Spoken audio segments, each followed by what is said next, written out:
안녕하세요. 오늘은 내용이 좀 이렇게 그림상으로 보면 좀 복잡해 보이는데 지금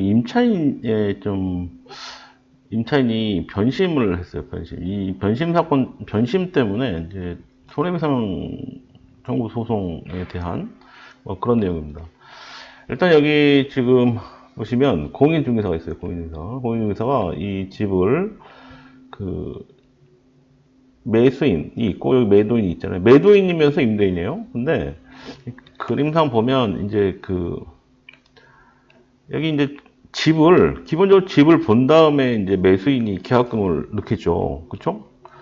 지금 매매 중에 이제 소위 벌어진 사건이에요. 기존에 임대인하고 임차인이 있었는데 임대차 계약을 이제 해놓고 있는 그 상태인데 이 매수인하고 공인중개사랑 이 집에 갔죠. 이 집에 가가지고 임차인이 있는 그 상태에서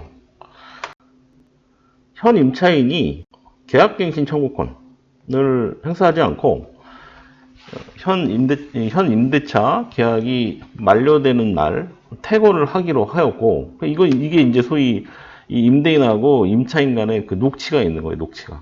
그 녹취 같은 게 중요하죠.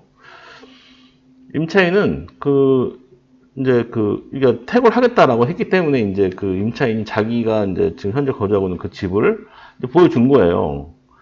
그래서 이제 집이 이제 이 마음에 든 매수인이 본인이 만기일에 이제 들어오고 싶으니까 이제 계약금을 이제 보내게 된 겁니다. 그렇죠. 임차인 만기일에 잔금 후 그 입주 조건으로 이 매도인한테 이제 계약금을 보냈어요. 예를 들어서 이게 뭐 5억짜리였다. 그러면은 5천만 원 정도를 보냈겠죠. 자, 그리고 나서 여기 이제 공인중개사가 여기 현재 임차인하고 같이 임차인의 새로운 주거지를 이제 알아보기 위해서 같이 돌아다녔답니다. 그런 게 이제 중요한 거예요. 이게 이제 공인중개사가 이제 같이 뭔가 이렇게 행동을 같이 한 거죠. 같이 보여주고 다녔으니까. 그런데 이제 중요한 게 임차인이 어떤 얘기를 하느냐. 며칠 지나지 않아서 임대차 기간 만료일 5개월 전이 되자.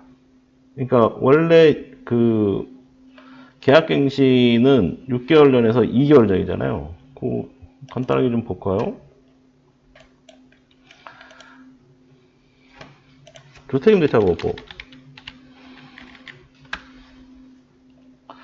계약갱신 청구권. 계약의 갱신. 여기 임대차 기간이 끝나기 전 6개월 전에서 2개월 전까지 계약갱신 거절, 통지하지 않거나 이렇게 나오잖아요. 그런데 여기 있는 이 임차인이 같이 이제 공인중개사 집을 뭐 보러 다니다 보니까 집이 마음에 들지가 않은 거예요. 그러다 보니까 만기일 5개월 전이 되자 임차인이 자기는 계약갱신 청구권을 행사하겠다라고 얘기를 하면서 계속 거주를 하겠다고 합니다. 현실적으로 이 매수인은 이 계약 만료, 그러니까 2개월 전에는 소유권 이전이 불가한 거예요. 지금 상황 자체가 이 사람 계약 만료 2개월 전에는 이게 불가한 상태인 거고, 임차인 만기일에 소유권 이전이 이제 임차인 만기일에 하기로 했던 거잖아요. 그 날짜에 소유권 이전 등기를 하기로 했던 거잖아요. 그러니까 이 매수인하고 매도인 산의 계약을 그렇게 진행을 했을 거예요. 왜냐하면 임차인 만기일에 맞춰서 이제 잔금하면서 입주를 하려고 했던 거니까. 그래서 계약갱신도 거절할 수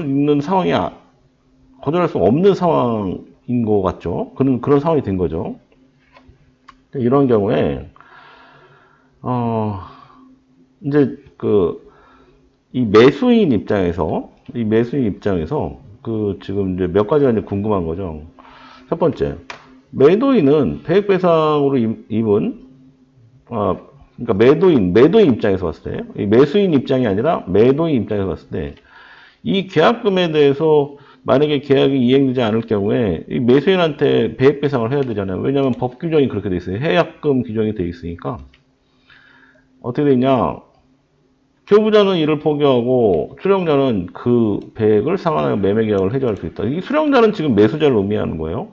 교부자는 매수자를 의미하는 거고 수령자는 매도자를 의미하는 겁니다. 이 매도자는 계약금의 배액을 상환하면서 계약을 해지할 수 있다. 이렇게 돼 있어요. 그런데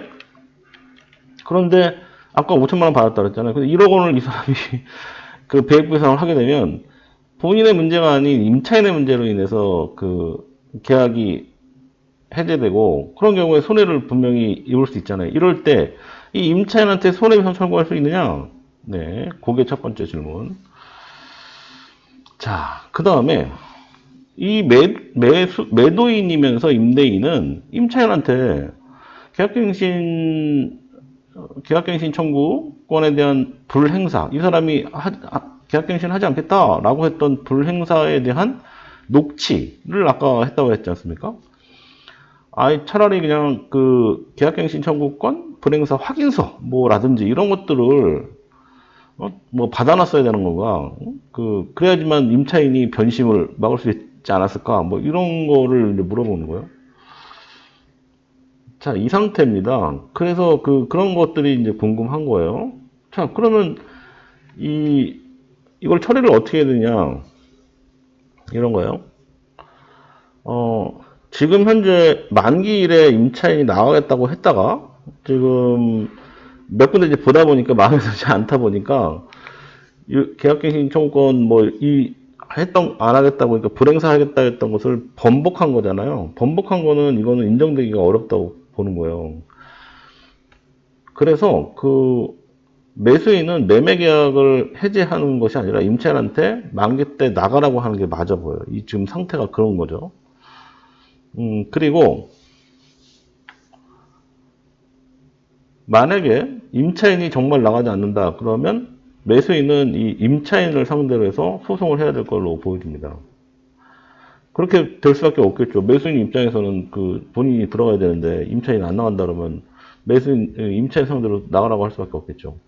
이거는 임차인이 굉장히 불리해요. 왜냐면 임차인이 나가겠다라고 했기 때문에 이 지금 매수인은 계약금을 매도인한테 보낸 거예요.